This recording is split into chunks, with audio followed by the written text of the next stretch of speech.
Keluaran pasal 21 tentang hak budak Ibrani.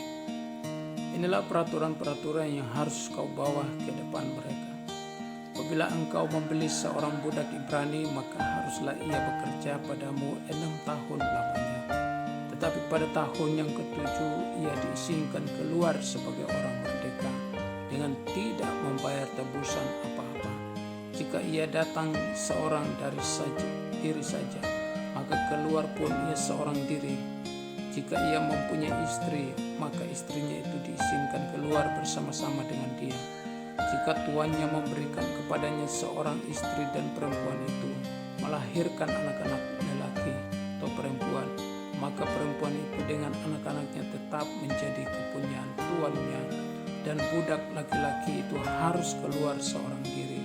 Tetapi jika budak itu dengan sungguh-sungguh berkata, "Aku cinta kepada tuanku, kepada istriku dan kepada anak-anakku, aku tidak mau keluar sebagai orang merdeka," maka haruslah tuannya itu membawanya menghadap Allah, lalu membawanya ke pintu atau ke tiang pintu, dan tuannya itu memasukkan telinganya dengan penusuk, dan budak itu bekerja kepada tuannya untuk seumur hidup. Apabila ada seorang menjual anaknya yang perempuan sebagai budak, maka perempuan itu tidak boleh keluar seperti cara budak-budak lelaki keluar. Jika perempuan itu tidak disukai tuannya yang telah menyediakannya bagi dirinya sendiri, maka haruslah tuannya itu mengizinkan ia ditebus. Tuannya itu tidak berhak untuk menjualnya kepada bangsa asing, karena ia memungkiri janjinya kepada perempuan itu. Jika tuannya itu menyediakan bagi anaknya laki-laki, maka haruslah tuannya itu memperlakukannya seperti anak-anak perempuan berhak diperlakukan. Jika tuannya itu mengambil perempuan lain, ia tidak boleh mengurangi makanan perempuan itu, pakaiannya dan persetubuhan dengan dia. Jika tuannya itu tidak melakukan ketiga hal itu kepadanya, maka perempuan itu harus diizinkan keluar dengan tidak membayar uang tebusan apa-apa. Peraturan tentang jaminan nyawa sesama manusia. Siapa yang memukul seseorang sehingga mati, pastilah dihukum mati. Tapi jika pembunuhan itu tidak disengaja, melainkan tangannya ditentukan Allah melakukan itu, maka aku akan menunjukkan bagimu satu tempat kemana ia dapat lari.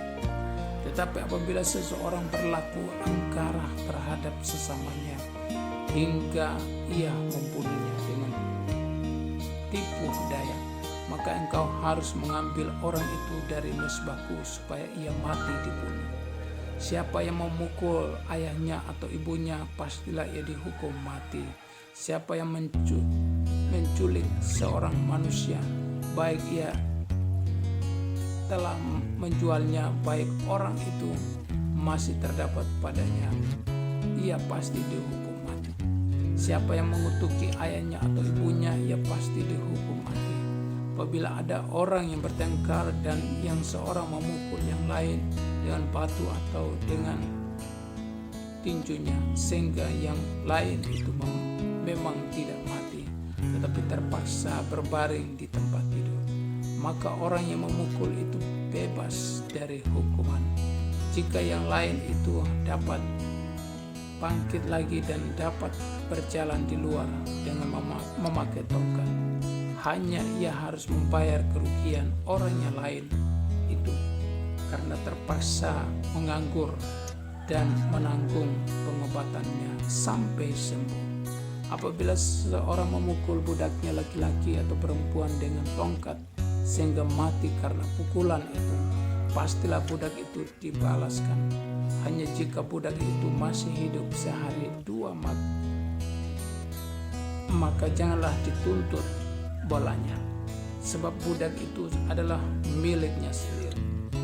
Apabila ada orang berkelahi dan seorang dari mereka tertumbuk kepala kepada seorang perempuan yang sedang mengandung sehingga keguguran kandungan, tetapi tidak mendapat kecelakaan yang membawa maut, maka pastilah ia didenda sebanyak yang dikenakan oleh suami perempuan itu kepadanya, dan ia harus membayarnya menurut putusan hakim.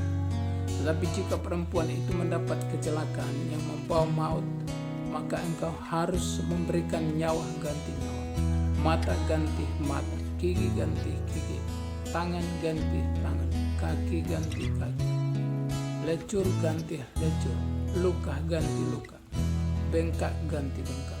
Apabila seseorang memukul mata budaknya laki-laki atau mata budaknya perempuan dan merusakkannya, maka ia harus melepaskan budak itu sebagai orang merdeka pengganti kerusakan matanya itu. Dan jika ia menumbuk sampai tinggal gigi budaknya laki-laki atau giginya budaknya perempuan, maka ia harus melepaskan budak itu sebagai orang merdeka pengganti kehilangan giginya itu. Apabila seekor lembu menanduk seorang laki-laki atau perempuan sehingga mati, maka pastilah lembu itu dilempari mati dengan batu dan dagingnya tidak boleh dimakan, tetapi pemilik lembu itu bebas dari hukuman. Tapi jika lembu itu sejak dahulu telah sering menanduk dan pemiliknya telah diperingatkan tetapi tidak mau menjaganya, kemudian lembu itu menanduk mati seorang laki-laki atau perempuan, maka lembu itu harus dilempari mati dengan batu, tetapi pemiliknya pun harus dihukum mati. Jika dibebankan kepadanya uang pendamaian, maka haruslah dibayarnya segala yang dibebankan kepadanya itu sebagai tebusan nyawanya. Kalau ditandukinya seorang anak laki-laki atau perempuan, maka pemiliknya harus diperlakukan menurut peraturan itu juga. Tapi jika lembu itu menanduk seorang budak laki-laki atau perempuan, maka pemiliknya harus membayar 30 sikal perak kepada tuan budak itu, dan lembu itu harus dilempari mati dengan batu. Apabila seseorang membuka sumur atau apabila seorang memanggil sumur, menggali sumur dengan tidak menutupinya, dan seekor lembu atau keledai jatuh ke dalamnya, maka pemilik sumur itu harus membayar ganti kerugian. Ia harus mengganti harga binatang itu dengan uang kepada pemiliknya, tetapi binatang yang mati itu menjadi kepunyaannya. Apabila lembu seseorang menduduki lembu orang lain sehingga mati, maka lembu yang hidup itu harus dijual, uangnya dibagi, dan binatang yang mati itu pun harus dibagi juga.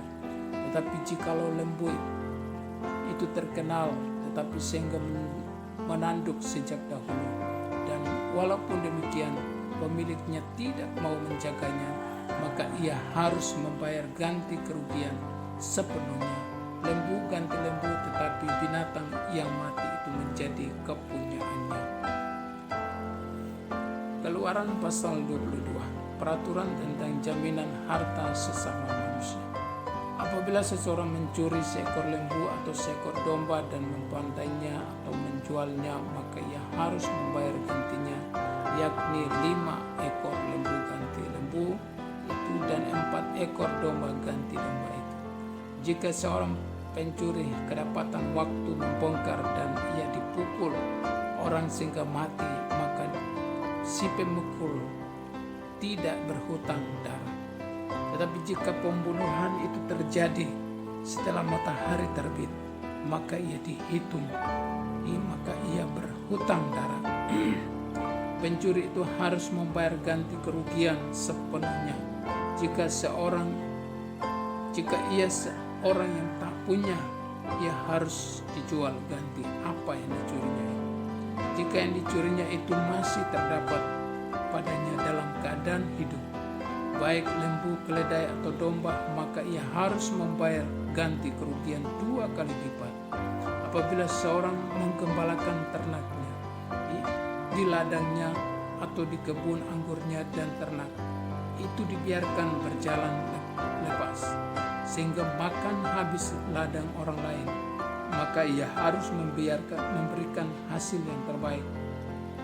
dari ladangnya sendiri atau hasil yang terbaik dari kebun anggurnya sebagai ganti kerugian.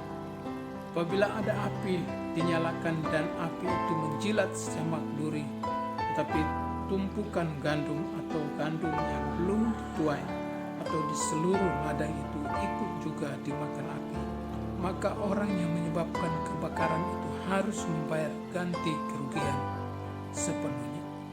Apabila seseorang menitipkan kepada temannya uang atau barang dan itu dicuri dari rumah orang itu, maka jika pencuri itu terdapat, ia harus membayar ganti kerugian 2 kali lipat. Jika pencuri itu tidak terdapat, maka tuan rumah harus pergi menghadap Allah untuk bersumpah bahwa ia tidak mengulurkan tangannya mengambil harta kepunyaan temannya. Dalam tiap-tiap perkara pertengkaran harta, baik tentang seekor lembu, tentang seekor keledai, tentang seekor domba, tentang sehelai pakaian, baik tentang barang apapun yang kehilangan, kalau seorang mengatakan inilah kepunyaanku, maka perkara kedua orang itu harus dibawa ke hadapan Allah. Siapa yang dipersalahkan oleh Allah haruslah membayar kepada temannya ganti kerugian 2 kali lipat. Apabila seseorang menitipkan kepada temannya seekor keledai atau lembu atau seekor domba atau binatang apapun, dan binatang itu mati atau patah kakinya atau dihalau orang dengan kekerasan, dengan tidak ada seorang yang melihatnya, maka sumpah di hadapan Tuhan harus menentukan di antara kedua orang itu apakah ia tidak mengulurkan tangannya mengambil harta kepunyaan temannya dan memiliki harus menerima sumpah itu, dan yang lain itu tidak usah membayar ganti kerugian. Tetapi jika binatang itu benar-benar dicuri orang daripadanya, maka ia harus membayar ganti kerugian kepada pemiliknya. Jika binatang itu benar-benar diterkam oleh binatang buas, maka ia harus membawanya sebagai bukti. Tidak usah ia membayar ganti binatang yang diterkam itu. Apabila seseorang meminjam seekor binatang dari temannya dan binatang itu patah kakinya atau mati ketika pemiliknya tidak ada di situ, maka ia harus membayar ganti kerugian sepenuhnya. Tetapi jika pemiliknya ada di situ, maka tidak usahlah ia membayar ganti kerugian. Jika binatang itu disewa, maka kerugian itu telah termasuk dalam sewa. Apabila seseorang membujuk seorang anak perawan yang belum bertunangan dan tidur dengan dia, maka haruslah ia mengambilnya menjadi istrinya dengan membayar mas kawin. Jika ayah perempuan itu sungguh-sungguh menolak memberikannya kepadanya, maka ia harus jaga membayar perak itu sepenuhnya, sebanyak mas kawin anak perawan. Peraturan tentang dosa yang keji. Seseorang ahli sihir perempuan janganlah engkau biarkan hidup. Siapapun yang tidur dengan seekor binatang, pastilah dia dihukum mati. Siapa yang mempersembahkan korban kepada Allah kecuali kepada Tuhan sendiri, haruslah ia ditumpas. Peraturan tentang seorang orang yang tidak mampu. Janganlah kau tindas atau kau tekan seorang yang orang asing, sebab kamu pun dahulu adalah orang asing di tanah Mesir. Seseorang janda atau anak yatim janganlah kamu tindas. Jika engkau memang menindas mereka ini, tentulah aku akan mendengarkan seruan mereka. Jika mereka berseru-seru kepadaku dengan nyaring, maka murkaku akan bangkit dan aku akan membunuh kamu dengan pedang, sehingga istri-istrimu menjadi janda dan anak-anakmu menjadi yatim. Jika engkau meminjamkan uang kepadaku salah seorang dari umatku, orang yang miskin di antaramu, maka janganlah engkau berlaku sebagai seorang penagih hutang terhadap dia. Janganlah kamu bebankan bunga uang kepadanya, Jika engkau sampai mengambil jubah temanmu sebagai gadai, maka haruslah engkau mengembalikannya kepadanya sebelum matahari terbenam, sebab hanya itu saja penutup tubuhnya, itulah pemalut kulitnya. Pakai apakah ia pergi tidur? Maka apabila ia berseru-seru kepadaku, aku akan mendengarkannya, sebab aku ini pengasih. Berbagai-bagai peraturan. Janganlah engkau mengutuki Allah, dan janganlah engkau menyumpai seorang pemuka di tengah-tengah bangsamu. Jangan lalai mempersembahkan hasil gandummu dan hasil anggurmu yang sulung dari anak-anakmu lelaki haruslah kau persembahkan kepadaku. Demikian juga haruslah kau perbuat dengan lembu sapimu dan dengan kambing dombamu 7 hari lamanya. Anak-anak binatang itu harus tinggal pada induknya. Tetapi pada hari yang ke-8 haruslah kau persembahkan binatang-binatang itu kepadaku. Haruslah kamu menjadi orang-orang kudus bagiku. Daging ternak yang diterkam di padang oleh binatang buas janganlah kamu makan, tetapi haruslah kamu lemparkan kepada anjing. Keluaran pasal 23. Peraturan tentang hak-hak manusia. Janganlah engkau menyebarkan kabar bohong. Janganlah engkau membantu orang yang bersalah dengan menjadi saksi yang tidak benar. Janganlah engkau turut-turut kebanyakan orang melakukan kejahatan, dan dalam memberikan kesaksian mengenai sesuatu perkara, janganlah engkau turut-turut kebanyakan orang membolehkan hukum. Juga janganlah memihak kepada orang miskin dalam perkaranya. Apabila engkau melihat lembu musuhmu atau keledainya yang sesat, maka segeralah kau kembalikan binatang itu. Apabila engkau melihat rebah keledai musuhmu karena berat bebannya, maka janganlah engkau enggan menolongnya. Haruslah engkau rela menolong dia dengan membongkar muatan keledainya. Janganlah engkau memperkosa hak orang miskin di antaramu dalam perkaranya. Haruslah engkau jauhkan dirimu dari perkara dusta. Orang yang tidak bersalah dan orang yang benar tidak boleh kau bunuh, sebab aku tidak akan membenarkan orang yang bersalah.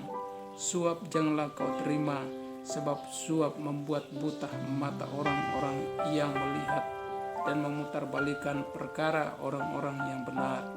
Orang asing janganlah kamu tekan, karena kamu sendiri telah mengenal keadaan jiwa orang asing, sebab kamu pun dahulu adalah orang asing di tanah Mesir.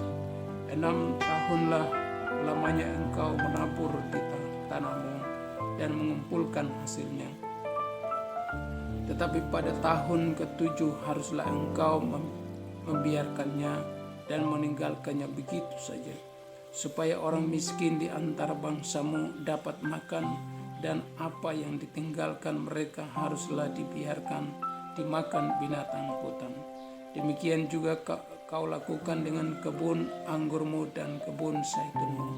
6 hari lamanya engkau melakukan pekerjaanmu, tetapi pada hari ke-7 haruslah engkau berhenti, supaya lembu dan keledaimu tidak bekerja, dan supaya anak budakmu perempuan dan orang asing melepaskan lelah. Dalam segala hal yang kufirmankan kepadamu haruslah kamu berawas-awas. Nama Allah lain janganlah kamu panggil, janganlah nama itu kedengaran dari mulutmu. Peraturan tentang kebaktian dan hari-hari raya. 3 kali setahun haruslah engkau mengadakan perayaan bagiku. Hari raya roti tidak beragi haruslah kau pelihara 7 hari lamanya. Engkau harus makan roti yang tidak beragi, seperti yang telah kuperintahkan kepadamu pada waktu yang ditetapkan dalam bulan Abib, sebab dalam bulan itulah engkau keluar dari Mesir. Tetapi janganlah orang menghadap ke hadiratku dengan tangan hampa. Kau peliharalah juga hari raya menuai, yakni menuai buah, bugaran, dari hasil usahamu. Menabur di ladang, demikian juga hari raya pengumpulan hasil pada akhir tahun. Apabila engkau mengumpulkan hasil usahamu dari ladang 3 kali setahun, semua orangmu yang laki-laki harus menghadap ke hadirat Tuhan, Tuhanmu, Tuhan.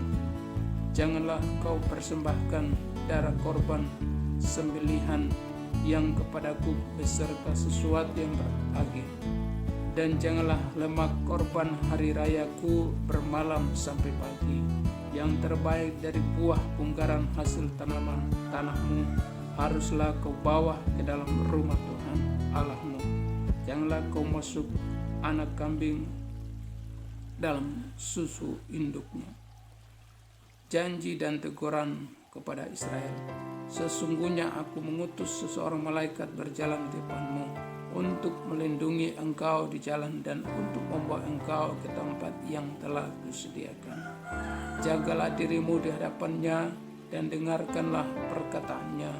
Janganlah engkau mendurhaka kepadanya, sebab pelanggaranmu tidak akan diampuninya, sebab namaku ada di dalam dia. Tetapi jika engkau sungguh-sungguh mendengarkan perkataannya dan melakukan segala yang kufirmankan, maka aku akan memusuhi musuhmu dan melawan lawanmu. Sebab malaikatku akan berjalan di depanmu dan membawa engkau kepada orang Amori, orang Het, orang Feris, orang Kanaan, orang Hewi, dan orang Yebus. Dan aku akan melenyapkan mereka. Janganlah engkau sujud menyembah kepada Allah mereka atau beribadah kepadanya, dan janganlah engkau meniru perbuatan mereka, tetapi haruslah engkau memusnahkan semua sekali patung-patung berhala buatan mereka, dan tugu-tugu berhala mereka haruslah kau remukan sama sekali. Tetapi kamu harus beribadah kepada Tuhan Allahmu, maka Ia akan memberkati roti makananmu dan air minummu, dan aku akan menjauhkan penyakit dari tengah-tengahmu. Tidak akan ada di negerimu perempuan yang keguguran atau mandul. Aku akan menggenapkan tahun umurmu. Kengerian terhadap aku akan kukirimkan mendahului engkau. Aku akan mengacaukan semua orang yang kau datangi, dan aku akan membuat semua musuhmu lari membelakangi engkau. Lagi aku akan melepaskan tabuhan mendahului engkau, sehingga binatang-binatang itu menghalau orang Hewi, orang Kanaan, orang Het itu dari depanmu. Aku tidak akan menghalau mereka dari depanmu dalam 1 tahun, supaya negeri itu jangan menjadi sepi dan segala binatang hutan jangan bertambah banyak melebihi engkau. Sedikit demi sedikit aku akan menghalau mereka dari depanmu, sampai engkau beranak cucu sedemikian, hingga engkau dapat memiliki negeri itu. Aku akan menentukan batas daerahmu dari laut Teberau sampai laut Filistin, dan dari padang gurun sampai sungai Efrat, sebab aku akan menyerahkan penduduk negeri itu ke dalam tanganmu, sehingga engkau menghalau mereka dari depanmu. Janganlah mengadakan perjanjian dengan mereka ataupun dengan Allah mereka.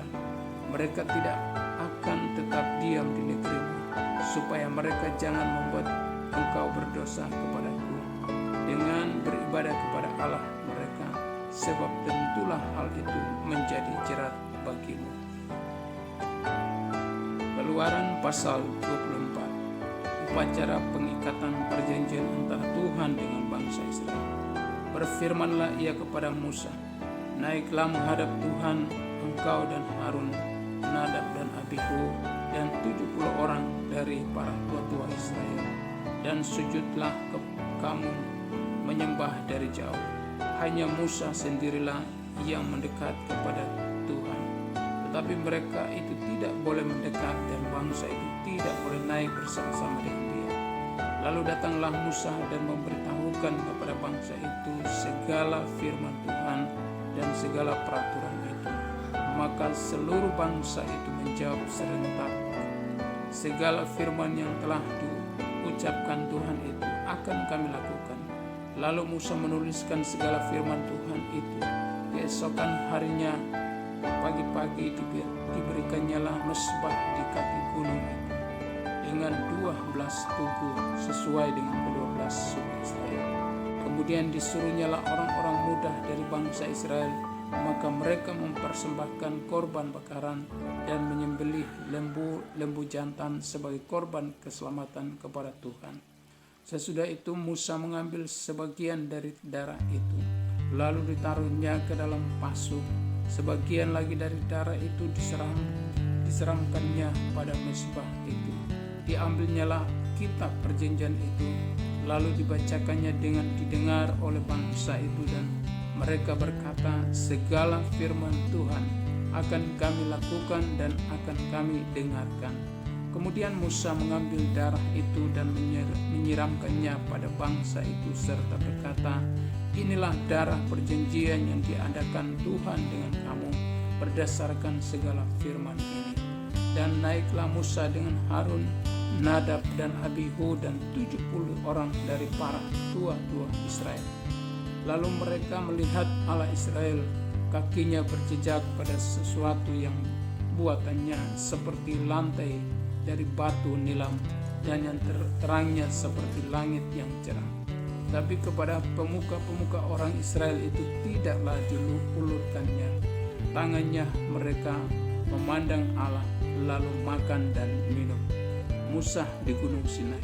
Tuhan berfirman kepada Musa, naiklah menghadap aku ke atas gunung dan tinggallah di sana. Maka aku akan memberikan kepadamu loh batu, yakni hukum dan perintah yang telah kau tuliskan untuk diajarkan kepada mereka. Lalu bangunlah Musa dengan Yosua abdinya, maka naiklah Musa ke atas gunung Allah itu. Tetapi kepada para tua-tua itu ia berkata, tinggallah di sini, menunggu kami sampai kami kembali lagi kepadamu.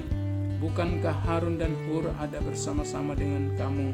Siapa yang ada perkaranya datanglah kepada mereka. Maka Musa mendaki gunung dan awan itu menutupinya. Kemudian Tuhan diam di atas gunung Sinai dan awan itu menutupinya 6 hari lamanya. Pada hari ke-7 dipanggilnyalah Musa dari tengah-tengah awan itu. Tampaknya kemuliaan Tuhan sebagai api yang menghanguskan di puncak gunung itu pada pemandangan orang Israel. Masuklah Musa ke tengah-tengah awan itu dengan mendaki gunung itu, lalu tinggallah ia di atas gunung itu 40 hari dan 40 malam lamanya. Keluaran pasal 25. Petunjuk untuk mendirikan kemah suci. Mengenai persembahan khusus, berfirmanlah Tuhan kepada Musa, katakanlah kepada orang Israel supaya mereka memungut bagiku persembahan khusus. Dari setiap orang yang terdorong hatinya haruslah kamu pungut persembahan khusus kepadaku itu. Inilah persembahan khusus yang harus kamu pungut dari mereka: emas, perak, tembaga, kain ungu tua, kain ungu muda, kain kermisi, lenan halus, bulu kambing, kulit domba jantan yang diwarnai merah, kulit lumba-lumba dan kayu penanggal, minyak untuk lampu, rempah-rempah untuk minyak urapan dan untuk ukupan dari wangi-wangian, permata krisopras dan permata tatahan untuk baju efod dan untuk tutup dada.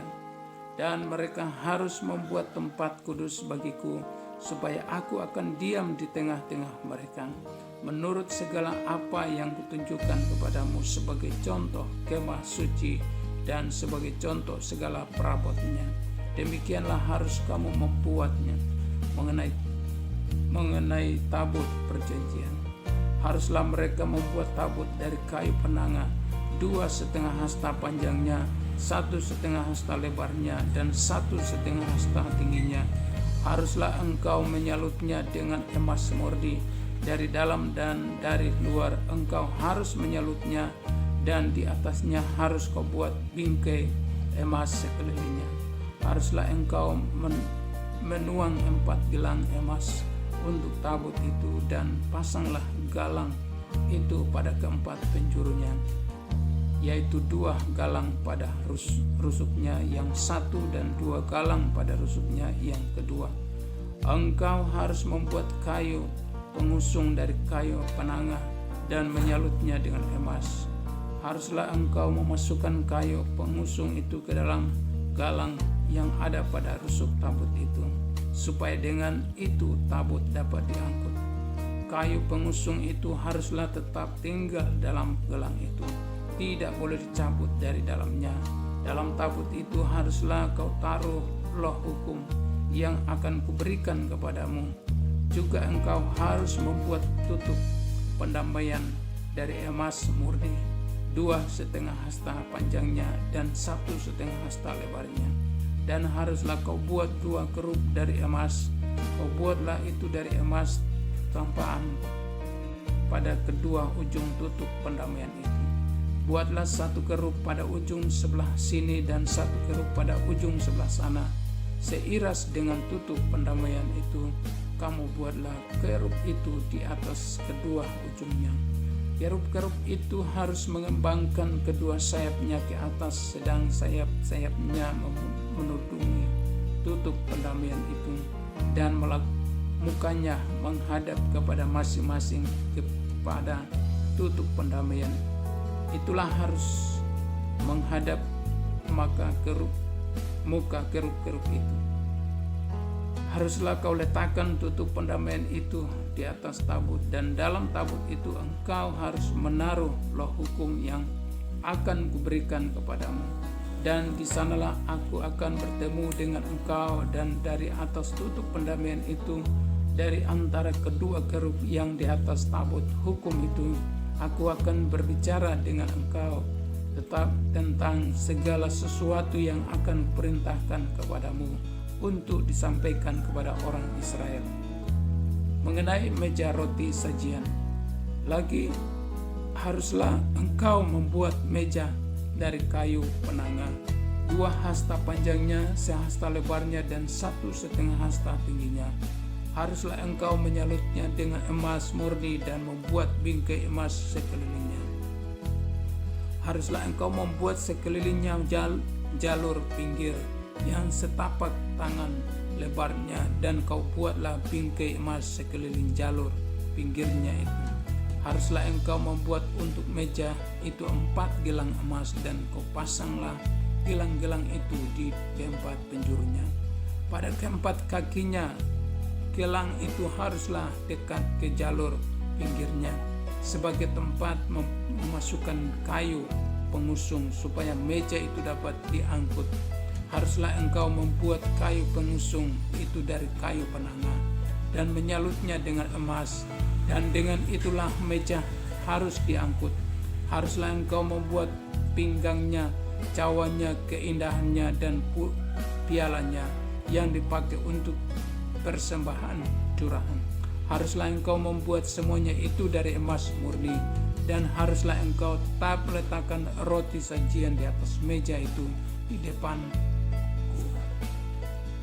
Mengenai kandil, haruslah engkau membuat kandil dari emas murni, dari emas tampan. Harus kandil itu dibuat, baik kakinya, baik batangnya, kelopaknya, dengan tombolnya dan kembangnya haruslah seiras dengan kandil itu. 6 cabang harus timbul dari sisinya, 3 cabang kandil itu dari sisi yang satu, dan 3 cabang dari sisi yang lain. 3 kelopak yang berupa bunga badam pada cabang yang satu dengan tombol dan kembangnya, dan 3 kelopak yang serupa pada cabang yang lain dengan tombol dan kembangnya. Demikianlah juga kau buat ke-6 cabang yang timbul dari kandil itu. Pada kandil itu sendiri harus ada 4 kelopak berupa bangsa bunga badam dengan tombolnya dan kembangnya. Juga harus ada 1 tombol di bawah sepasang cabang yang pertama yang timbul dari kandil itu, dan 1 tombol di bawah yang kedua, dan 1 tombol di bawah yang ketiga, Demikianlah juga kau buat ke-6 cabang yang timbul dari kandil itu. Tombol dan cabang itu harus timbul dari kandil itu. Dan semuanya itu haruslah dibuat dari sepotong emas tempat yang murni. Haruslah kau buat pada kandil itu 7 lampu, dan lampu-lampu itu haruslah dipasang di atas kandil itu, sehingga diterangi yang di depannya. Sepitnya dan penandahnya haruslah dari emas murni. Dari 1 talenta emas murni haruslah dibuat kandil itu dengan segala perkakasnya itu. Dan ingatlah bahwa engkau membuat semuanya itu menurut contoh yang telah ditunjukkan kepadamu di atas gunung itu. Amin.